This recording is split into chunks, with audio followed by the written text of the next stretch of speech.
सबको happy ending ही पसंद है ना? पर ऐसा हमेशा तो नहीं होता।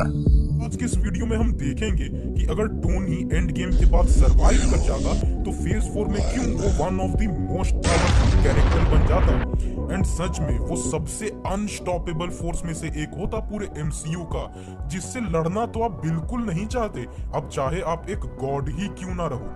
हाँ जी, मेरे ऐसा कहने के पीछे के 3 कारण हैं, सिर्फ 3, बट वो काफी रहेंगे ये दिखाने के लिए कि टोनी की पोटेंशियल उसे कितना डेडली इंसान बना देती फेज 4 में। Reason number 1, he would have easily replicated Pym particles. अब अगर देखा जाए तो हैंक पिम ने अपनी पूरी जिंदगी लगा दी थी इस मेहनत में कि उनका ये पिम पार्टिकल किसी स्टार्क के हाथों में ना जाए। हैंक पैम हमेशा कहते थे किसी स्टार्क पर भरोसा मत करना। तू कौन है बे? कमाल है यार। मैं एंड गेम में जब टोनी को ये मिल ही चुकी थी तो जरा सोचो कि अगर टोनी एंड गेम के बाद सरवाइव कर जाता तो वो पिम पार्टिकल्स को आसानी से रेप्लिकेट कर देता अपने सूट में इस्तेमाल करने के लिए। एंड अगर आपको लगे कि वो ऐसा कैसे कर लेता तो मैं बता दूं कि आपको एज ऑफ अल्ट्रॉन मूवी याद होगी। उस मूवी में जार्विस एक इन्फिनिटी जेम के बनावट को बस रीड नहीं कर पाया था, बट ये जरूर रीड कर दिया था कि ये जेम खुद में एक सेंटिएंट कॉन्शियसनेस है, कुछ ऐसा जो एक सुपर कंप्यूटर से भी कहीं ज्यादा उन्नत और ताकतवर है। वही आयरन मैन 2 में तो जार्विस पूरे एक नए एलिमेंट के मॉलिक्यूलर स्ट्रक्चर को एनालाइज कर दिया था कि आर्क रिएक्टर के लिए एक नया एलिमेंट किस तरह बनाया जा सकता है। एंड एक आइसोलेटेड घर में जब टोनी एक नया तत्व का संरचना कर सकता है तो एंड गेम में जितनी टेक्नोलॉजी उसके पास थी, टोनी को बस कुछ हफ्ते लगते पिम पार्टिकल को रेप्लिकेट करने में। एंड यही रीजन था कि हैंक पिम एक स्टार्क से इतना डरता था। Reason number 2, he would have fitted time machine in his armour. अब टोनी की ये पुरानी आदत रही है कि वो हर एक चीज को परफेक्शन की ओर लेके जाता है। अब चाहे वो मार्क 1 सूट को हल्का और एरोडायनेमिक बनाना हो, या अपने थ्रस्टर की ऊर्जा को और स्टेबलाइज करना, या फिर प्रीहेंसाइल प्रोपल्शन टेक्नोलॉजी को इजाद करना। साथ ही हमने ये तक देख रखा है कि एज ऑफ अल्ट्रॉन मूवी में हेलेन चो टोनी के आर्मर्स का मजाक उड़ाती है इस घमंड में कि उसने जो रीजनरेशन क्रेडल बनाया है वही आने वाला कल है। यही आने वाला कल है टोनी, तुम्हारा भद्दा धातु का सूट भंगार में बिकेगा। हाँ, यही तो मेरा प्लान है। एंड हमने इन्फिनिटी वॉर में क्या देखा कि टोनी उस पूरे उतने बड़े रीजनरेशन क्रेडल को कितना छोटा सा बना दिया था और अपने आर्मर के फिस्ट में फिट भी कर दिया था। सोच सकते हो हेलेन चो अगर ये देखती तो इसका कितना गंदा वाला जलता।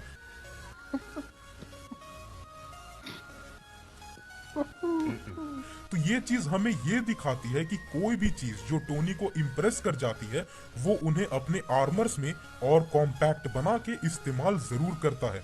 सो अब सोचो अगर वो एंड गेम के बाद सरवाइव कर जाता और 1-1.5 साल जो भी लगते वो उस पूरे टाइम मशीन को छोटा करके अपने आर्मर में जरूर इस्तेमाल कर लेता।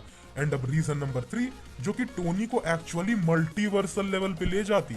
हाँ जी, मैं मजाक नहीं कर रहा। एंड ये रीजन है complete knowledge of infinite time streams.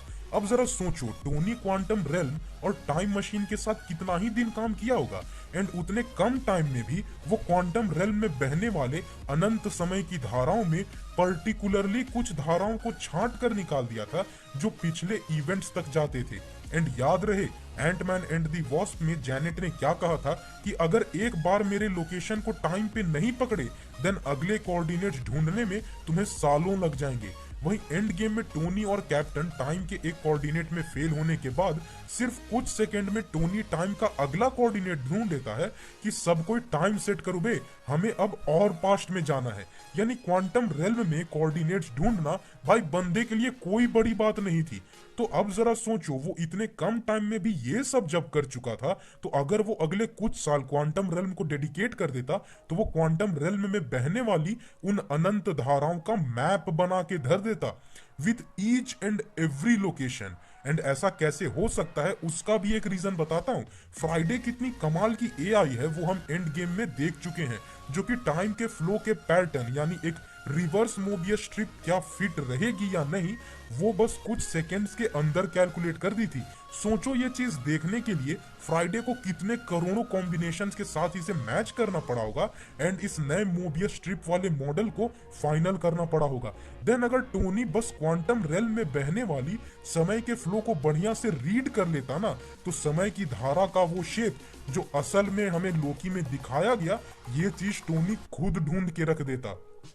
And ऐसा करते ही कैन यू इमेजिन बंदे के पास पूरे मल्टीवर्स के इनफाइनाइट टाइमलाइन में कहीं भी आने जाने की पावर हासिल हो जाती।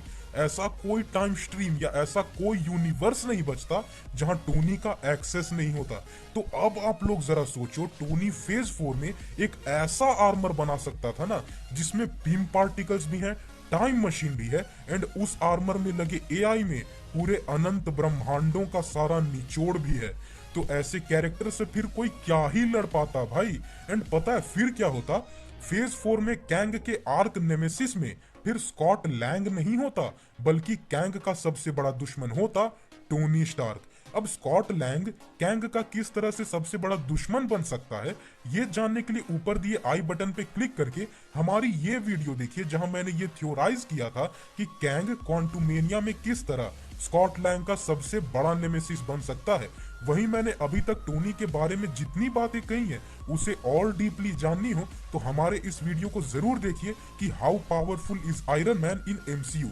वहीं मैं इस बात के साथ कंक्लूड करूंगा कि टोनी स्टार्क जैसा कैरेक्टर था उसे एमसीयू से हटाने के सिर्फ यही रीजन नहीं थे कि आरडीजे की एज हो रही थी या कॉन्ट्रैक्ट खत्म हो रहा था, ना ना ना ना ना, बल्कि एक और रीजन है और वो है कि स्टार्क का कैरेक्टर ऐसा है ना जो समय के साथ इवॉल्व होता है।